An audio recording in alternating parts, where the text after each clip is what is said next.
Tadi saya revisi ya, pertanyaannya bukan nggak ada yang dibully. Nggak ada yang dibully. Di dalam videonya nggak ada yang bullying ya. Saya revisi pertanyaannya, bullying aja. Saya garis bawahi, tidak ada yang dibully. Jadi kenapa ditanggapi oleh klien kami? Karena klien kami itu ada video sebelumnya yang viral. Dia sudah viral duluan dengan beberapa media yang teman-teman bisa cek sendiri juga di sosial media maupun di berita web maupun di lain-lain. Yang ditanggapi oleh klien kami adalah karena adanya disebut anaknya. Bukan klien kami yang menyebutkan. Jadi klien kami menanggapi berita itu jangan sampai tereksploitasi. Mengingatkan kembali, mengedukasi kembali, tidak dieksploitasi. Makanya coba didengarkan videonya secara seksama hingga selesai. Jadi bukan karena apalagi pansos, klien kami lebih dahulu terkenal, sudah terkenal duluan. Makanya beliau sering ngajar di PT IKA, beliau sering ngajar di BNN, bisa dicek kok ada track recordnya. Nah, mengapa tidak mendatangi ke orang tua yang bersangkutan langsung gitu? Kenapa harus didatangi? Karena tidak ada kewenangan untuk mendatangi. Kan itu mengomentari laman publik. Yang dikomentari adalah permasalahan publik.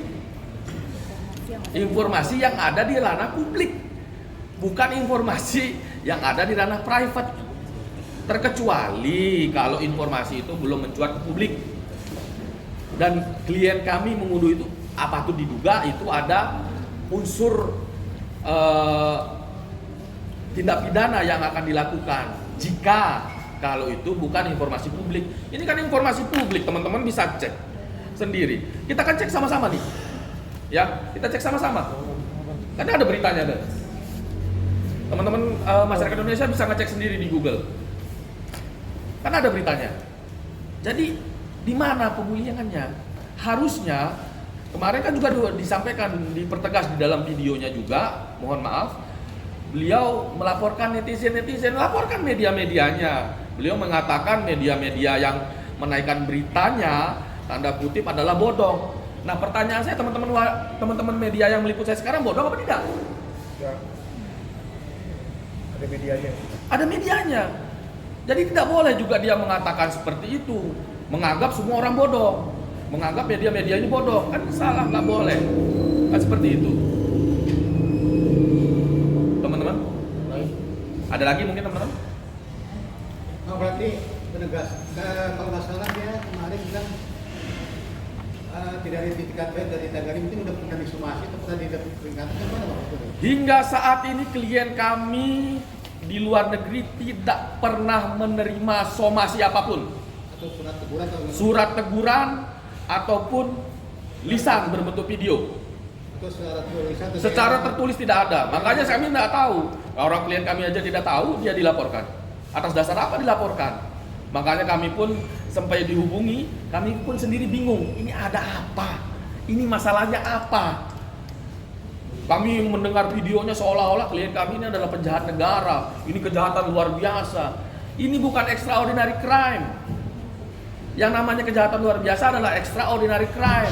Jangan karenanya beliau anak anggota dewan, anak public figure diistimewakan. Hukum itu harus tegak lurus. Hukum itu sudah ada yang mengatur, KUHP sudah mengatur, KUHP sudah mengatur, undang-undang yang lain sudah mengatur hal tersebut. Apalagi berbicara undang-undang ITE, mungkin seperti dari yang saya sampaikan, abang kami itu, rekan kami itu mungkin lupa kalau ada putusan MK yang diputus bulan April di Mahkamah Konstitusi bahwa keributan di sosial media tidak dapat dipidana.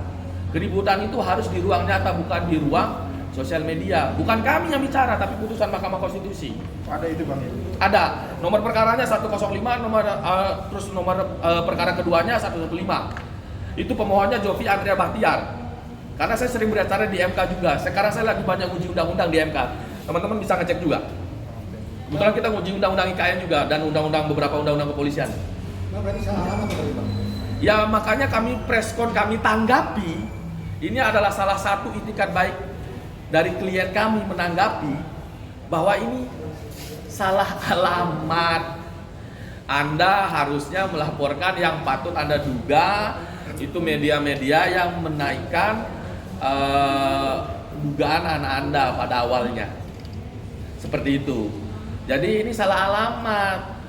Jadi klien kami juga tidak pansos, tidak panjat sosial, karena klien kami sudah terkenal lebih dahulu dan tidak ada secara untung maupun material maupun imaterial ketika dia membahas mengenai itu. Coba saudara teman-teman masyarakat lihat, semua videonya mengedukasi, pencerahan. Jadi bukan hanya anaknya saudara Ahmad Dhani, tapi banyak juga yang dikomentari. Nah juga untuk khusus KPAI juga. Nah KPAI janganlah terlalu terlalu overact. Lebih baik mengurusi banyak kasus perundungan anak yang tindak pidana kekerasan anak di Indonesia ini. Jauh usah di Indonesia, klien kami pun ada di Kalimantan Barat, itu lebih dahulu. Bukan anak yang nggak ada yang dikatakan terganggu psikologi, psikososialnya, psikologinya. Kan harus diperiksa sama psikolog kalau memang dia terganggu. Kan gitu ya kira-kira teman-teman. Mas, berarti bisa dibilang tuh patut disayangkan nggak sih Bang, apalagi ini kan tujuannya untuk mengedukasi, tapi malah berujung dengan laporan pidana, gimana? Sangat disayangkan karena ini pertama, ini akademisi, jadi kebebasan akademik sudah dirampas. Apalagi terlebih lagi beliau ini adalah anggota Dewan Perwakilan Rakyat, anggota DPR RI, harusnya lebih fokus untuk mengurusi rakyat, mengurusi bagaimana penyerapan aspirasi masyarakat bisa masuk ke DPR sana untuk kesejahteraan masyarakat, bukan untuk urusan seperti ini. Ngapain ngurusin yang beginian? Ini kan kebebasan akademik, masa mau dirampas kebebasan akademik? Jangan sampai masyarakat akan berpandangan, kok anggota DPR seperti ini, kok anggota Dewan seperti ini, terlepas dari beliau ada melaporkan bukan sebagai anggota Dewan, tapi melaporkan sebagai orang tua daripada terduga anak korban. Terlepas daripada itu, tapi status quo-nya melekat sebagai anggota DPR, harusnya tahu itu, harusnya paham itu. Status quo-nya melekat sebagai anggota DPR selama dia masih menjabat. Itu sangat kami sayangkan.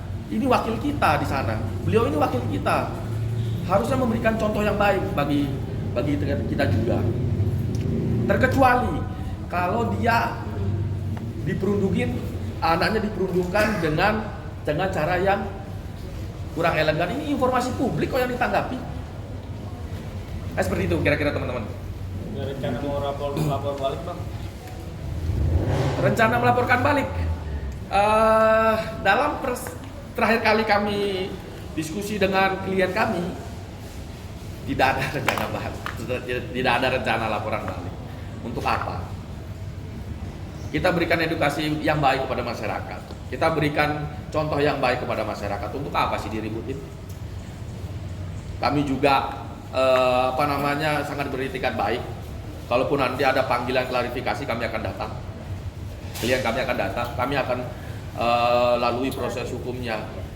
Upaya hukum untuk proses yang berjalan kami hormati semua. Tapi kami tegaskan, klien kami tidak akan pernah minta maaf. Tidak akan pernah minta maaf. Boleh izin komunikasi sama Mbak Lita Gading ini? Boleh nggak sih Bang, mungkin disambungkan komunikasi dengan Bu Lita Gadingnya? Karena perbedaan jam, perbedaan waktu, saya harus izin dulu. Mungkin saya nggak bisa kalau saat ini. Bukan karena saya tidak ingin, tapi karena perbedaan waktu. Karena beliau semalam pun jam 3:30 pagi. Kalau di sana kan masih sore. Di sini udah 3:30 pagi. Jadi berkomunikasi, tapi untung saya udah bangun 3:30 pagi. Persiapkan sholat subuh. Nah, kenapa saya menanggapi terganggunya psikologinya atau psikososialnya? Karena yang berhak menetapkan itu adalah psikolog. Kalau terganggu kesehatannya, yang berhak menetapkan itu adalah dokter. Jadi yang saya mau sampaikan adalah Ibu Lita ini, klien kami ini adalah S3. Jadi pendidikannya S3. Karena kalau yang dokter S1 itu istri saya. Sip, thank you. Ya, gitu ya teman-teman. Terima kasih. Terima kasih Bang.